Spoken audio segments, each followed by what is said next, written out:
polygraph examination is generally used as an investigative aid in the investigative process. So, ginagamit ito bilang tulong or support.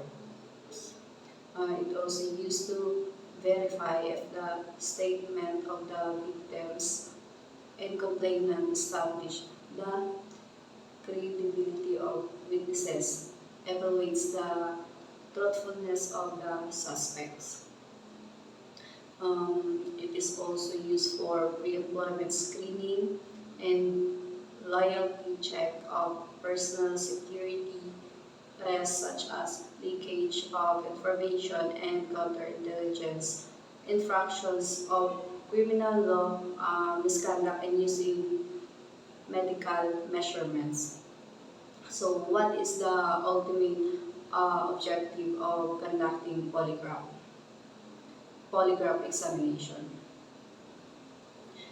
The ultimate objective of polygraph examination is to obtain the subject's admission of or confession to the offense committed.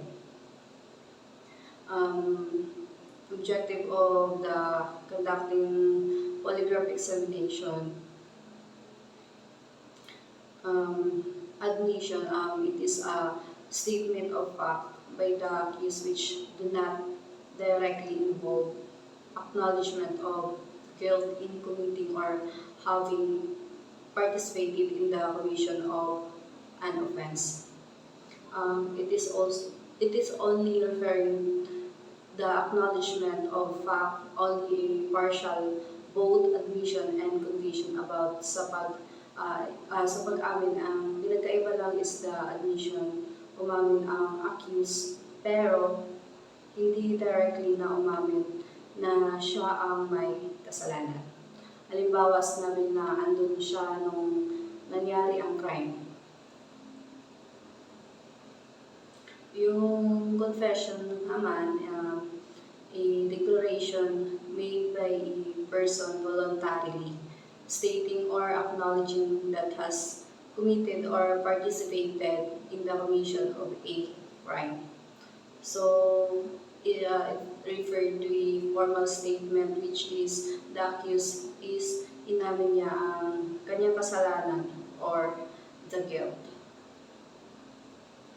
So, what are the tripods foundations of polygraph technique?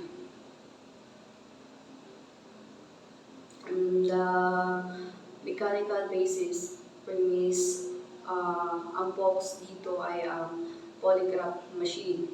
So, pangalawa, the psychological basis premise, ito naman yung focus dito is psychological changes that may be recorded and identified. Halimbawa nito ay ang blood pressure at heart rate ng isang tao. Ang pangatlo, the psychological basic premise ay nakafocus dito yung mental and emotional process ng isang tao. The psychological phenomena and basis of detecting deception as per the tripod foundations. So, ang pinakauna dito ay ang blood pressure and heartbeat frequency. So, it increase of blood pressure and heartbeat frequency following relevant questions, and the suppression in breathing are the criteria for detecting deception. Halimbawa, kapag isang tao ay nagsisinungaling, bumibilis ang tibok ng puso. May dalawa uri tayo na blood pressure. So, ang pinakauna dito ay ang systolic or high pressure. Tumataas ang blood pressure when the heart is contracted. So, pangalawa, diastolic or low pressure, which the valves are closed and the heart is relaxed. So, take note, ang normal blood pressure ng isang tao ay nasa 120/80. The heart is an automatic organ that continues to beat even when removed from the body or provided with proper blood. The rate and force of the heartbeat is regulated by two sets of nerves, a sympathetic set which accelerate the beat and the cranial autonomic system which is retard the beat. In other words, may tinatawag din tayong adrenaline is ito yung hormone that increase the heartbeat frequency. So, breathing as means of detecting deception.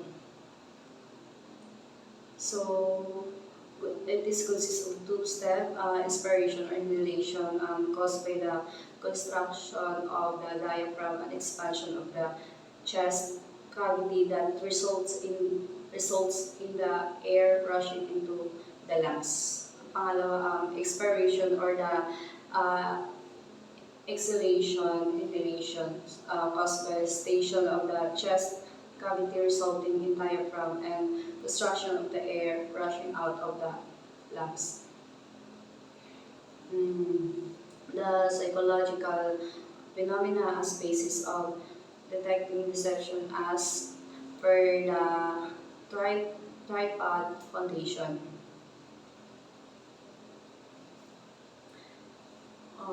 Electrodermal response. This is the most current popular name for the human body phenomenon in which the body, mainly the skin, changes resistance electrically upon the application of certain external stimuli. It also consists of two categories, which is the normal response and the abnormal response. Is the polygraph technique is accurate? So, ang sabi dito, ang result ng paggamit na sa current polygraph ay 95% to 98%, which means lumalabas na accurate kasi mataas ang percentage. So, what are the factors that affects the accuracy of the polygraph result? Una, the instrument or ang tinatawag na machine na ginagamit sa polygraph examination. Dapat tama ang paglagay ng components tapos walang sira kasi pwedeng maging dahilan sa pagpalya.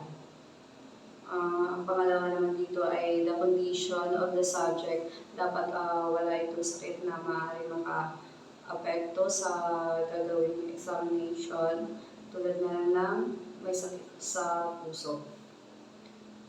Yung pangatlo, the condition of the examination room, and yung pang-last at pang-apat, the qualification and skills of the examiner.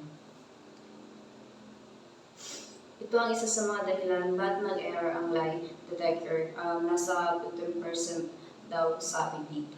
So, una, the nervousness or extreme emotional tension experienced by a subject who is telling the truth or nevertheless affected by regarding of the offense in questions, but who is nevertheless affected by. Apprehension induced by the mere fact that the suspicion or accusation has been directed against him o yung takot ng isang tao na siya ay maabusahan. Pangalawa, the apprehension over the possibility of an inaccurate detector test result, and so on. So, what are the limitations of the polygraph technique? It is an invaluable investigative aid, but never is substitute for investigation. Yung pangalawa, it is not a lie detector, but only a scientific diagnostic instrument.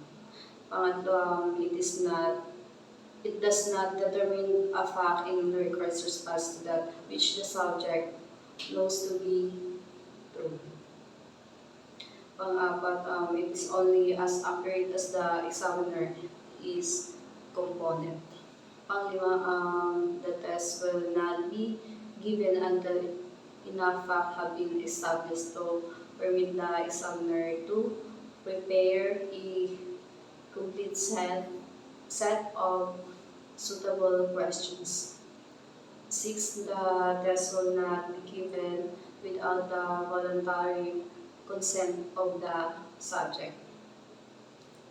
7. No indication will be given to any person or place in any report that a person will be considered guilty because he refused to take the truth.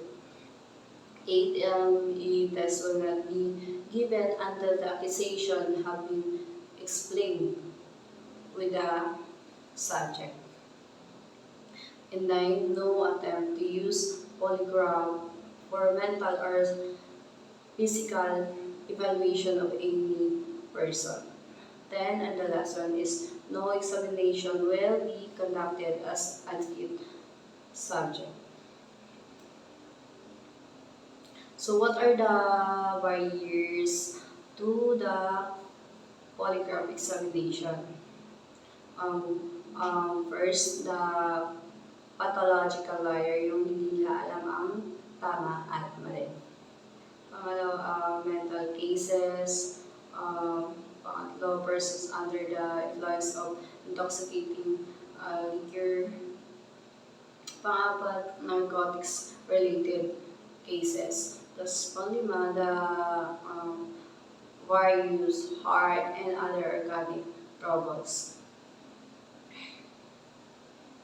The polygraph instruments, the instrument used in the proper application of the polygraph techniques is essentially and pneumatically operated, mechanical recorded of changes in respiration, blood pressure, or pulse rate supplemented with a unit for recording galvanic skin reflex or an additional unit for recording abdominal respiration, muscular movements, and pressure, or a plethysmograph for recording changes in blood oxygenation. So, ang modern polygraph services ay ang ginagamit na ay ang computerized polygraph instrument. Ito yung computerized, yung Lafayette polygraph instrument is common. Ito ay makikita sa mga desktop model for polygraph examination administered in the office in a laptop model for travel. So, how does the polygraph instrument work? The psychological changes within the examinee's body are but monitored by the following polygraph attachments. The respiratory rate, 2 rubber tubes filled with air called pneumograph are placed around the examinee's chest and abdomen. Ito yung sa upper part. So, blood pressure and heart rate. A blood pressure cuff is placed around the examinee's upper arm. Tubing runs from the cuff to the polygraph. Galvanic skin resistance. This is also called electrodermal activity and is basically a measure of sweat on the subject fingertips. Good day everyone, I'm Harlan Goles and I'm the next reporter. Okay, let's start. What are the major components of the polygraph instrument? Meron tayong tatlong major components. Una na dito ang pneumograph components. Pneumograph components. These components occupies the two or upper pens of the instrument, which records the thoracic and abdominal breathing patterns or respiration. Um, Pneumograph components, ito yung tube na inilalagay sa chest at abdomen part ng tao. And next, the galvanograph component. This is the longest and the third pen of instrument. Galvanograph component. The electrodes is attached.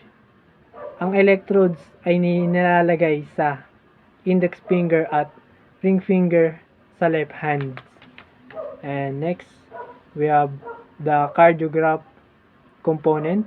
Cardiograph component. This is the fourth and the bottom pen of the instrument. Cardiograph component. Ito yung pinakababa doon sa chart. At sa apat na pen siya, yung last, that is the blood pressure rate. Nire-record niya yung pagbabago ng blood pressure, rate, strength ng ating pulso, tibok ng ating puso, by means of blood pressure cuff na nilalagay sa upper arm. And we have additional component, and we have the chemograph component. This is the chart drive recording unit of the instrument. Chemograph component, ito yung chart. Dito nire-record yung physical changes ng tao. It has a synchronized motor that drives the charts at the rate of 6 to 12 inches per minute and its speed constant. Next, what are the detachable parts of the polygraph instrument? When we say detachable, ito yung natatanggal, nakakabit, nababalik siya. Yan yung mga detachable. Meron tayong tatlo. Una dito yung finger electrodes. Nilalagay sa daliri natin yung blood pressure cuff. At pneumotubes. Yung dalawang pneumotubes, yan yung mga detachable parts. And next is, what are the built-in accessories of the polygraph instrument? Pag sinabing built-in, nandun na siya, hindi na siya naaalis. Una na ang chemograph or chart driving mechanism. Under niyan ay chart roll arbor, idler roller, pen table, paper guides, sprocket roller, cutter bar, off and on power switch, synchronous motor, and while in pen and inking system, we have capillary pen, ink well plates, ink dropper, cartridge bill.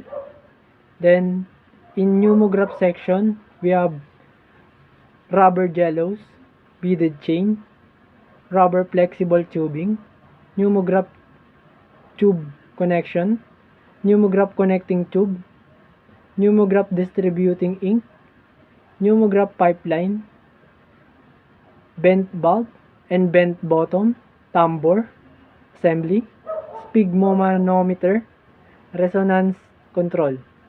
And in cardio section, we have naman yung built-in pump bulb, assembly, blood pressure pump connection, blood pressure cuff assembly, connector block sphygmometer pipeline, and in galvanograph section, we have finger electrodes, electrode, jello, and galvanometer. Next, what are the necessary consideration for an effective polygraph testing? Unang-una na dito yung instrument. Hindi siya na-apekto sa accuracy kung ang instrument natin ay maayos. Lahat ng parte nito ay gumagana at maayos bago gamitin ng examiner. Ang polygraph machine ay i-check niya muna yung sensor, transducers, na i-attach sa katawan ng subject tulad ng pneumograph tube.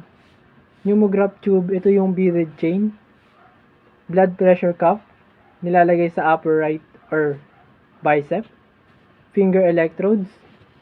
Sa finger electrodes, hindi pwedeng both the blood pressure cuff and the finger electrodes ay nilalagay sa same hands or arms kasi hindi magpa-function ng maayos.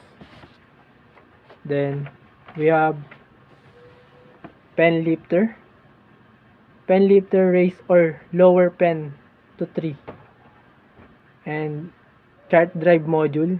Ito yung mismong papel at rate of 6 to 12 per minute, also known as chemograph.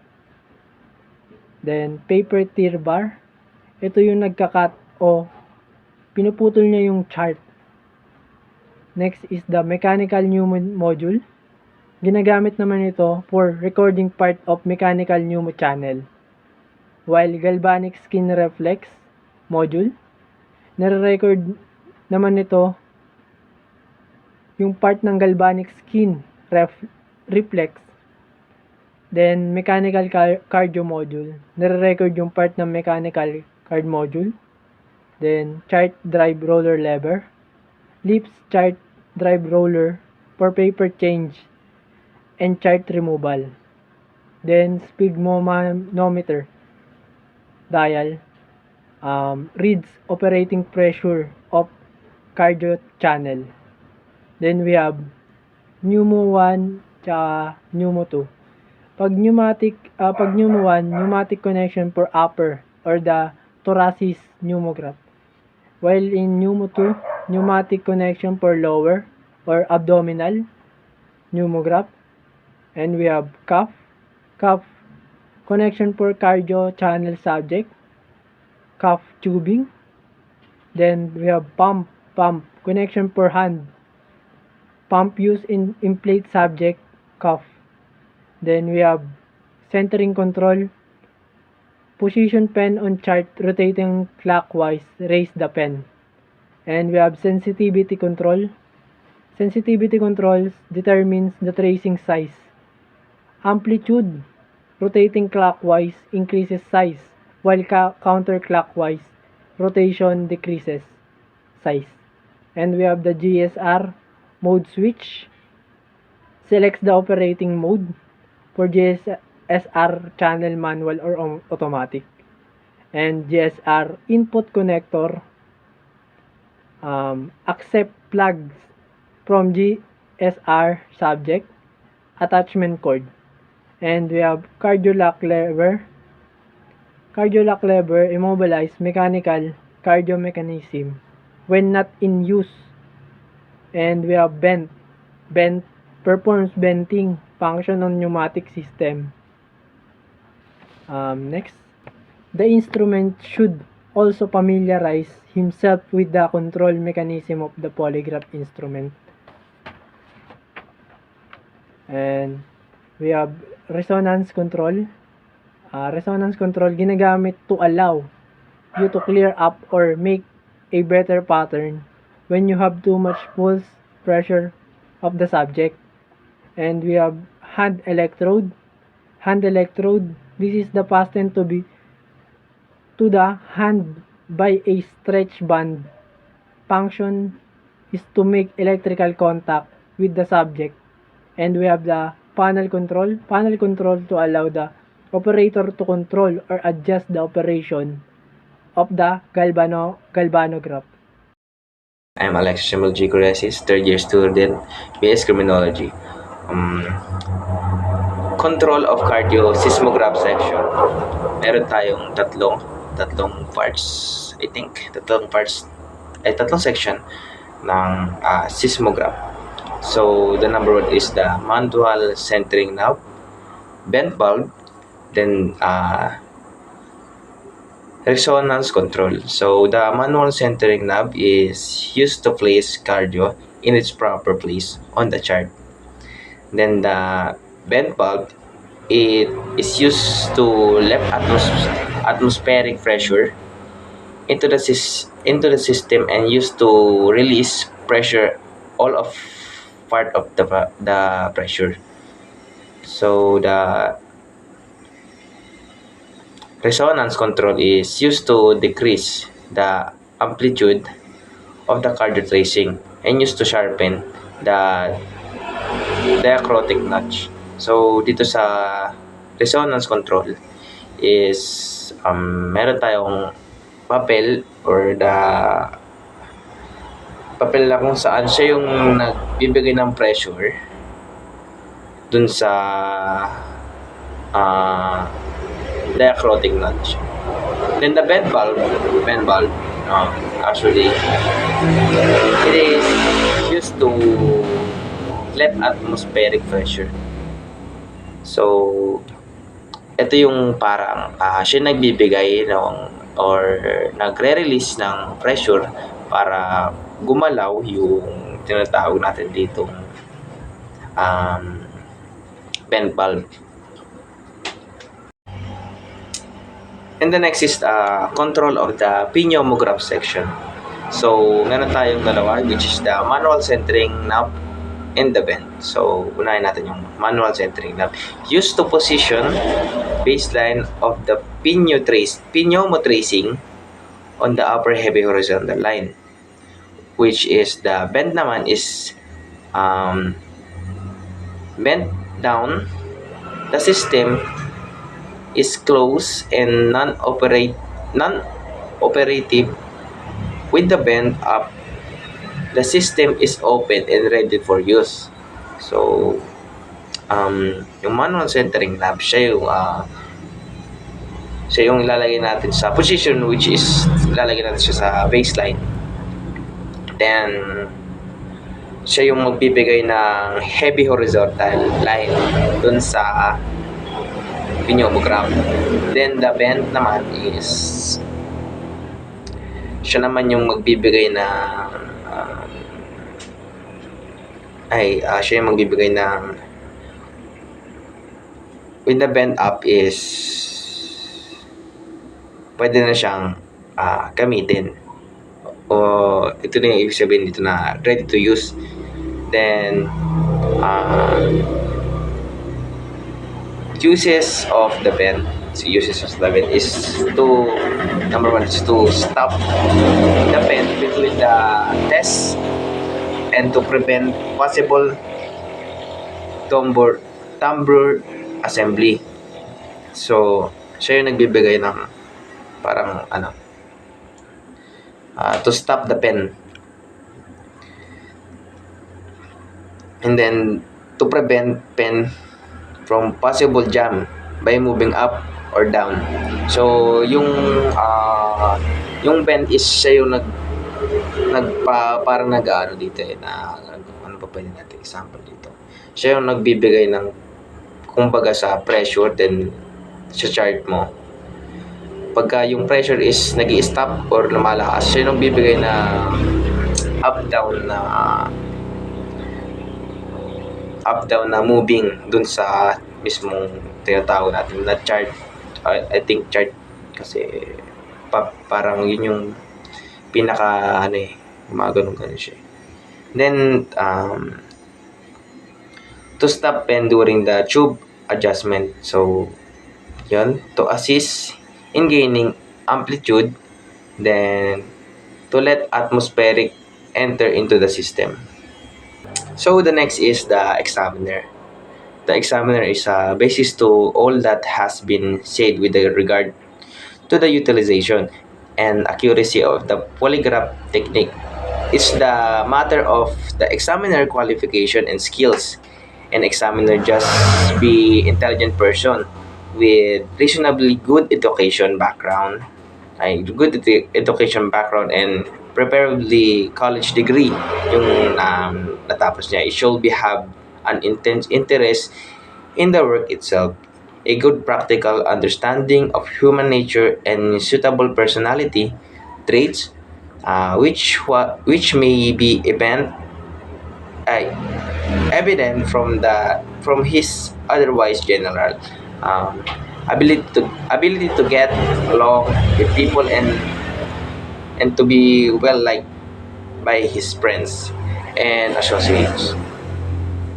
No amount of training or experience will be overcome lack of this necessary qualification. So, dito naman sa the examiner is kailangan lang naman na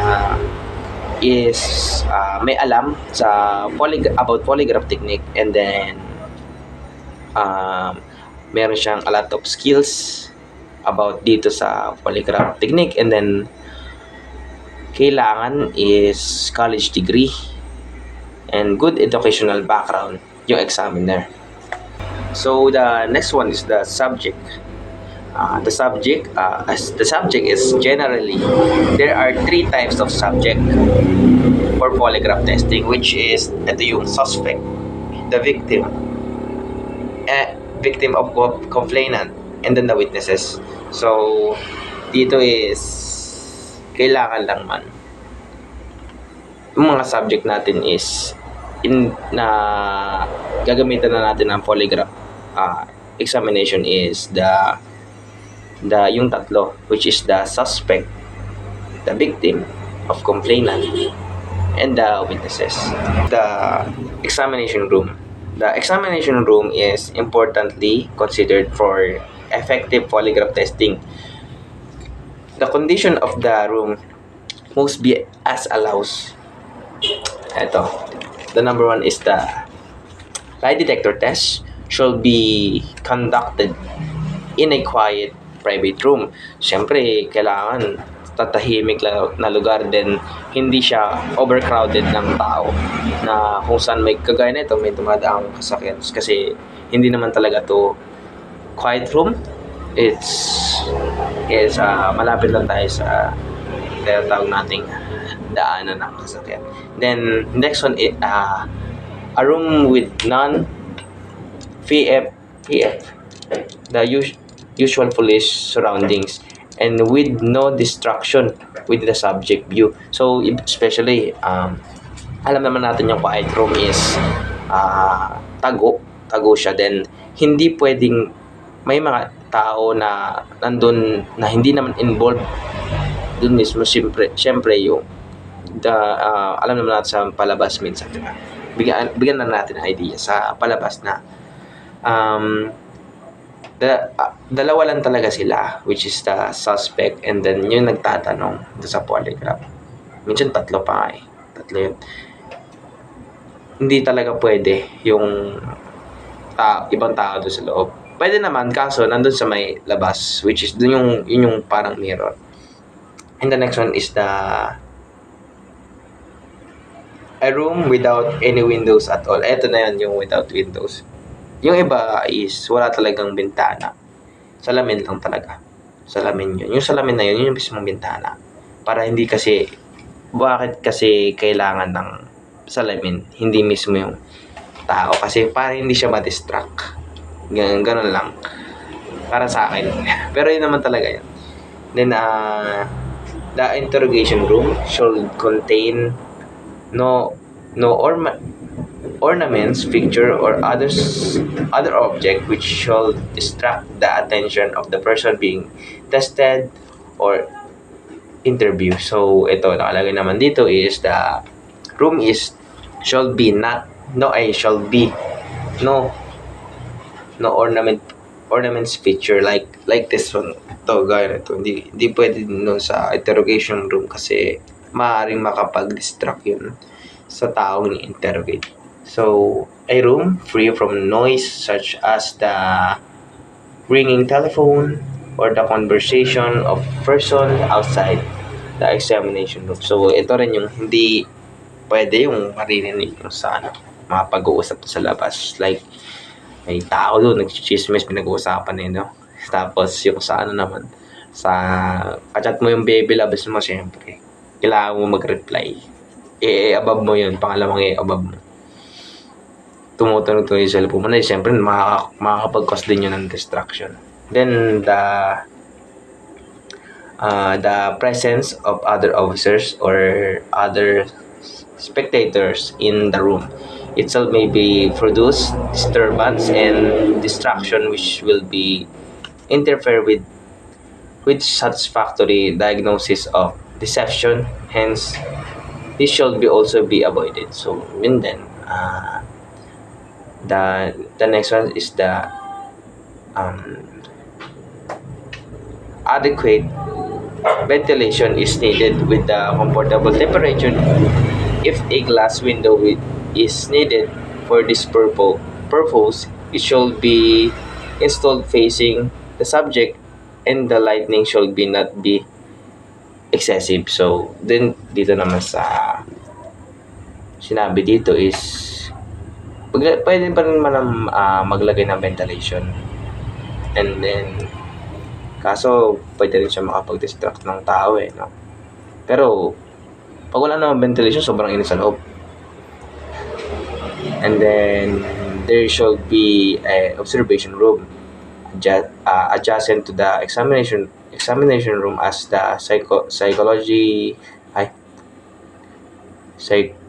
laboratories, a one-way mirror. Ito na yung kanina. Yung one-way mirror na to, yung nakikita natin sa, actually di pa talaga ako nakakita nun, yung interrogation room. Sa palabas lang, yung nakikita mo yung ini-interrogate, pero di ka nakikita nung ini-interrogate. So, yun lang. Then, is practicable, the examination room should be equipped with a hidden microphone, so the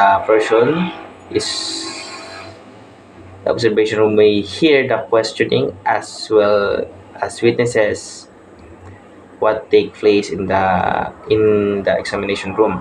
Only those person who have relevant purpose. So, ito na yung secret microphone na andun sa loob.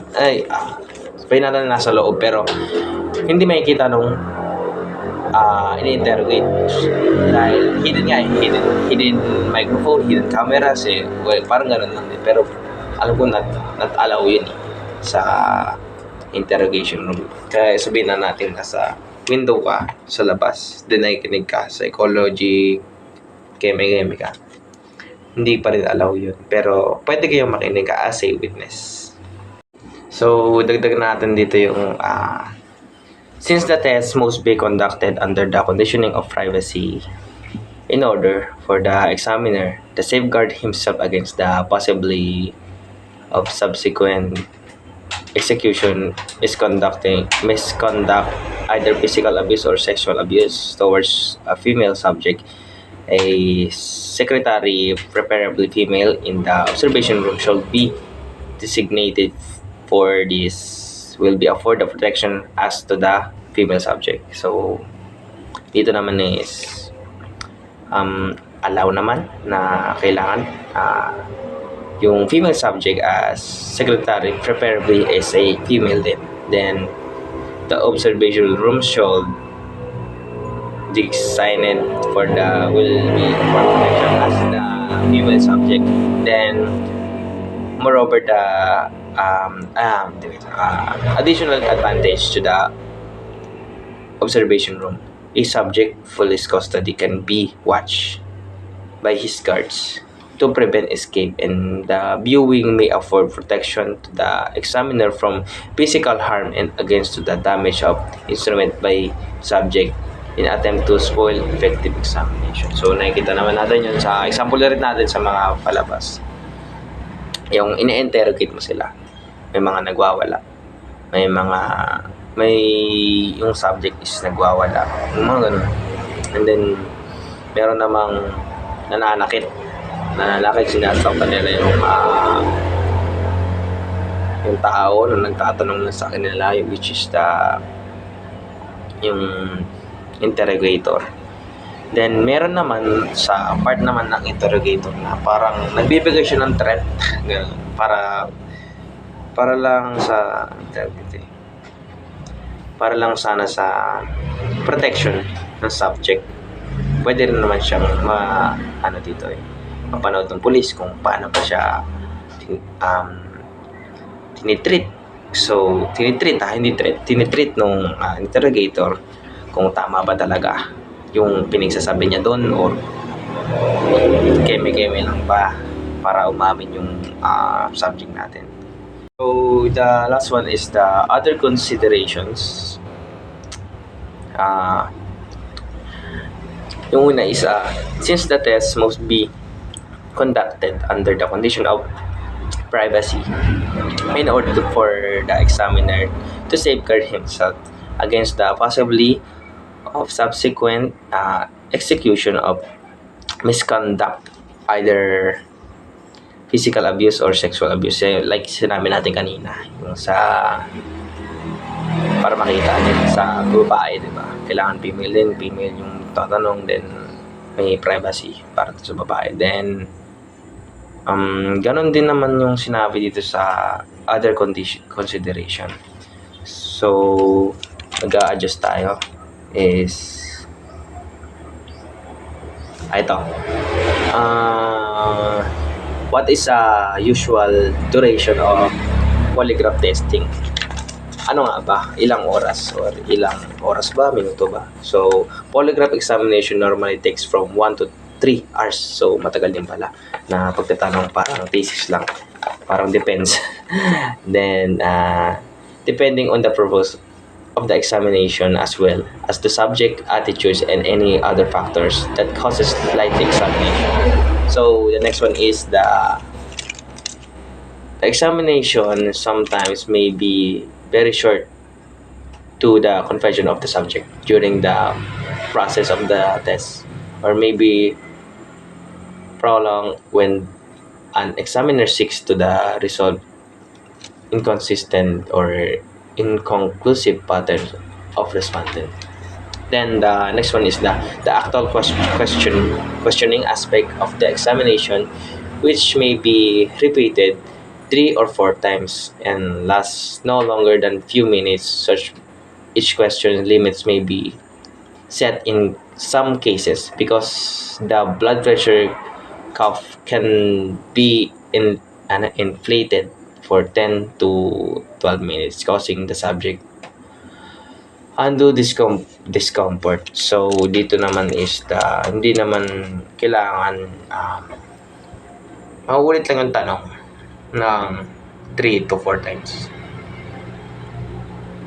Repeatedly 3 to 4 times in the no longer than a few minutes.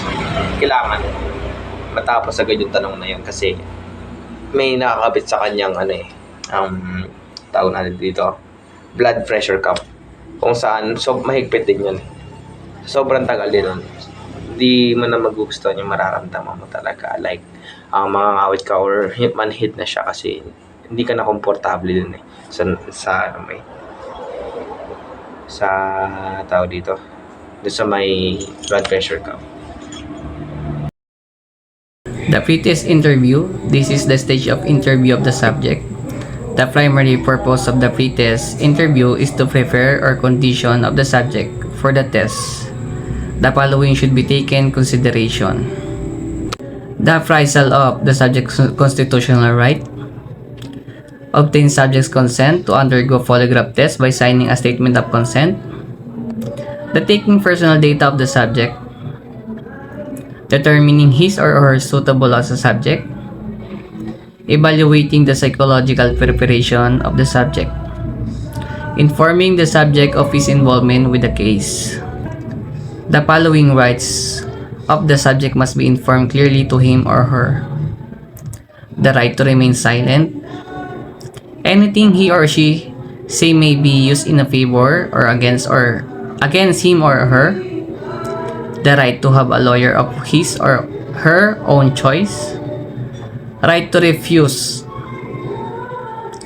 As earlier noted, subject will not be scheduled for the examination when they are obviously fatigued or in health, physical injury, or in pain. Their judgment is obviously influenced by or impaired by drugs or alcohol, or have just suffered emotional trauma. The following is the detailed outline of the pre-test interview, which has been found to be effective. We assume that the subject has already been advised of the fact that he is to be given a lie detector test. As the examiner enters the waiting room to request the subject to accompany him into the examination room, the greeting which the examiner extends should be cordial but firm. Upon entering the examination room, the subject should be requested to sit down in a chair alongside the instrument, and immediately thereafter the examiner should proceed to the taking of the consent of the subject. Then fill up the necessary data as in the interrogation log. Afterwards, inquire from the subject whether he has been on a lie detector test before. No further comment should be made by the examiner, but he should listen carefully to whatever the subject himself may say. If the subject has not told of the purpose of his appearance in the testing laboratories, the examiner should explain that a lie detector test is desired of him as part of the investigation regarding the case. Much time should be spent in the preliminary interview as the circumstances reasonably warrants. Phase 3, the examination proper. After the pre-test interview, the examiner should proceed to the placement or attachment of polygraph sensors. The first to be attached is the cardiospimograph and the galvanograph sensors. Review all the questions with the subject before the actual examination is made. The examiner should discourage any comments or statement by the subject. Test instrument must be given to the subject upon completion of the necessary preliminary preparation.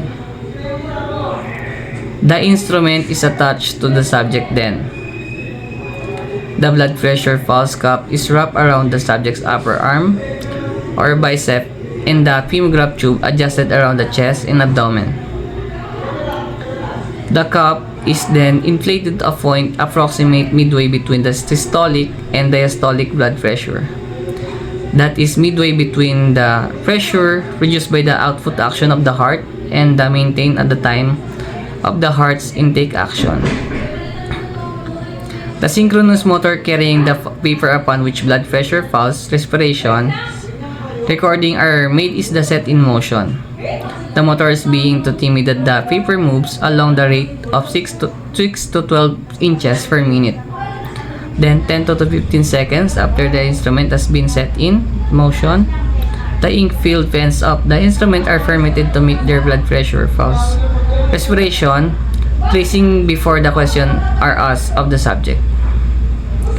During the test, the subject is informed that he will be asked several questions which should be answered by the either yes or no only, and that they are so brief and straight to the point. Approximately 5 to 10 seconds after this instruction, first question is asked and then other questions follows after or at the interval of 15 or 12 seconds. Take note, the questions may be written in advance of the test or in the course of the test during the intervals between the asking of each question. The phraseology of the test question is extremely important aspect of the examination. The questions and every word used in the question must be unambiguous or unequivocal. Take note, the question may be written in advance of the test or in the course of the test during the intervals between the asking of each question. The phraseology of the test question is extremely important aspect of the examination. The questions and every word used in the question must be unambiguous, unequivocal, and truly understandable by the subject. The questions must be stated as simply as possible and with a complete avoidance of such double inquiry. The question must be stated as simply as possible and with a complete avoidance of such double inquiries as did you shoot him and then run into the house? All questions must be have only a single. Unambiguous meaning avoid lengthy questions and avoid legal terms such as a rape, murder, embezzlement, etc. Limiting scope of questions. The relevant test question used in any examination should be confined to a single case investigation. The polygraph technique is not effective for stimulation testing regarding two or more unrelated occurrences. With all the gadgets attached to the body of the subject, instrument will start running by applying pressure on a button. The subject then will be asked to answer the following standard test questions. First is irrelevant questions or unleaded immaterial questions. These are questions which have no bearing to the case under investigation. Next is the relevant questions, leaded materials questions. These are questions which have no bearing to the case under investigation. It is equally important to limit the number of relevant questions to avoid discomfort to the subject. Relevant questions must be very specific to obtain an accurate result. Control question. These are questions unrelated to the matter under investigation but are of similar nature, although less serious as compared to those relevant questions under investigation. The use of control question is considered by many polygraphists to be the most reliable and effective questioning technique. These are usually asked if there is doubt in the interpretation of the subject's response to relevant and irrelevant questions. The stimulation test. The examiner then inspects the chart and asks the subject about his or her reaction to the questions. The usual purpose for obtaining subject's reaction is to allow refinements in the questions. The questions are reviewed again and, when necessary, further clarified. The examiner may then administer a stimulation test designed to improve test validity.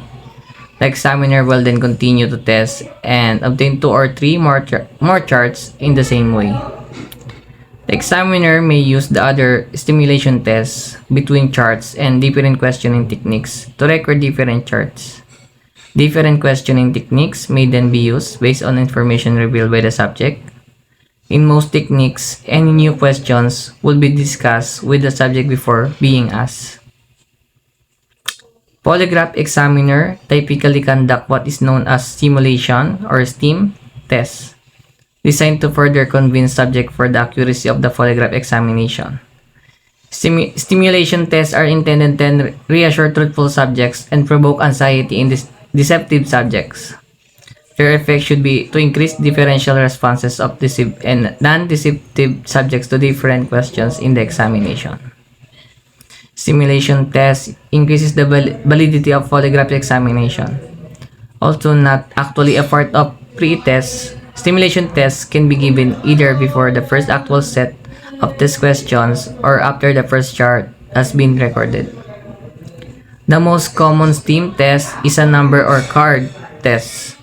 A subject is instructed to select from a deck a card that has a number word of state.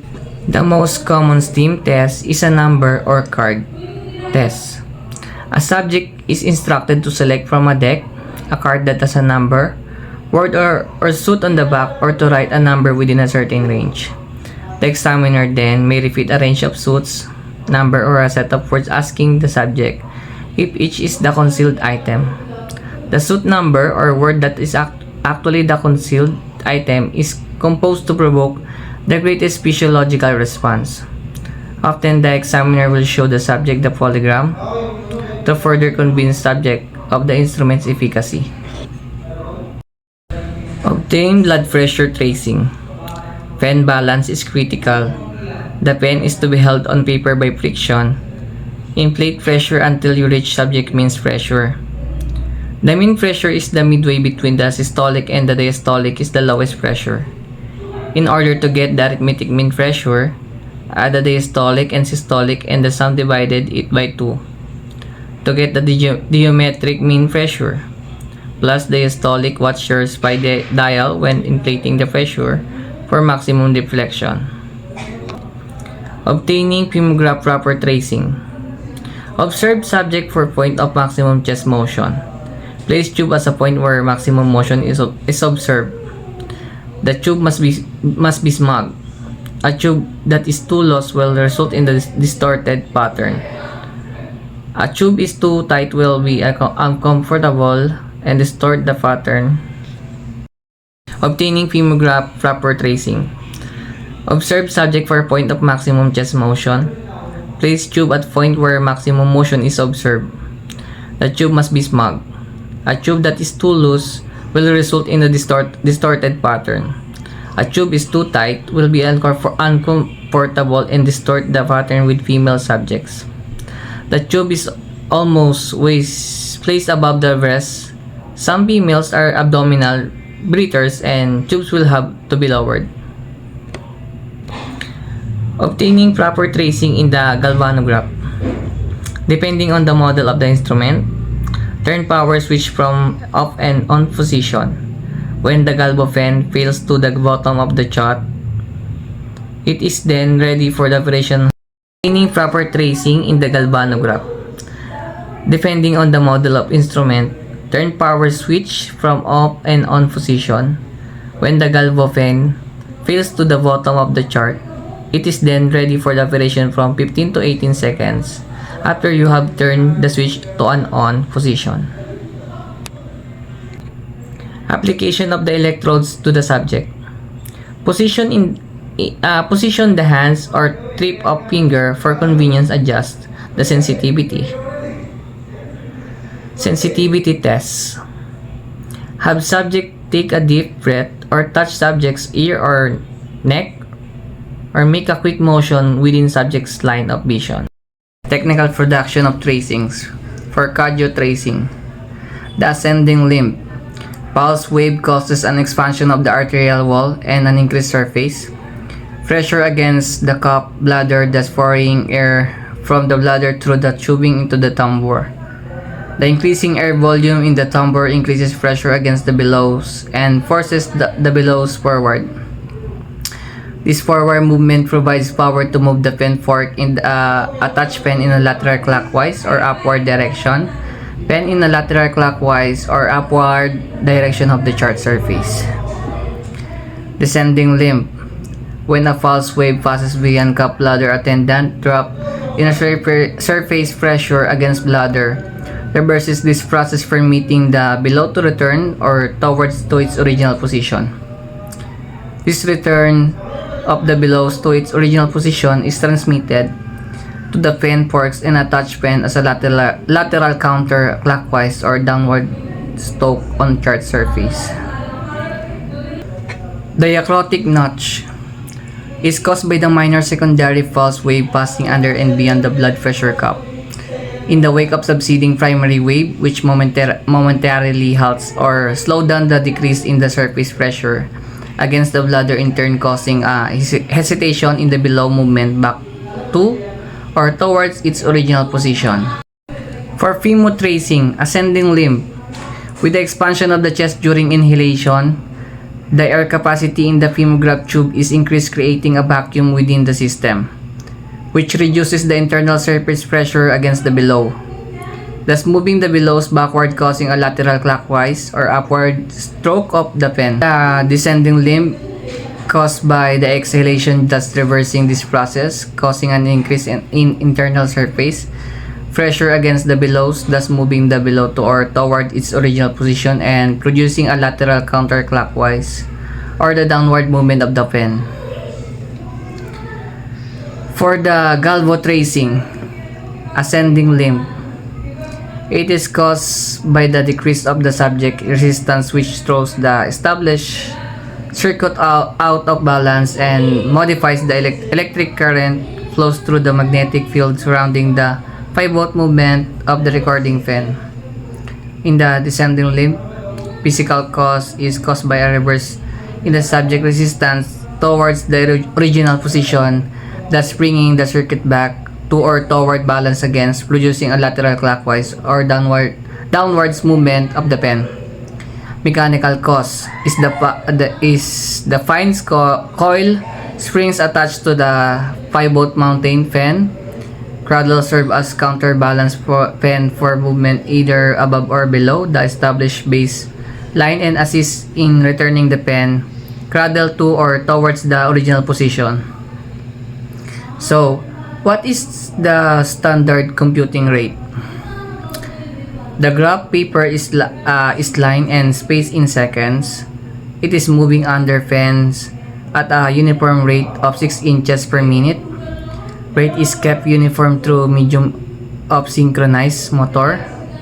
From one heavy vertical line constitute in a 5-second period, it is also 1/2 inch count the beats inside any 5 second scale, multiply by 12. This give you number of heartbeats at any point in the test. For greater accuracy, you can count the beat into 5 seconds or multiply by 6. Phase 4, the post-test interview. This stage includes all consideration depends on the examination. This is done just after the instrument is turned off. The polygraph test result indicates deception. The examiner will then proceed to conduct short interrogation.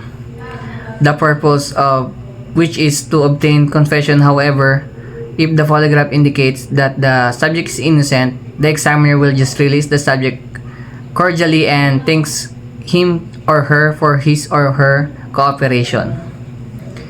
The purpose of further questioning after the test are to clarify the findings, to learn if there are any other reasons for the subjects responding to a relevant question other than the knowledge of the crime, and to obtain additional information and admission for law enforcement purposes if the results suggest deception.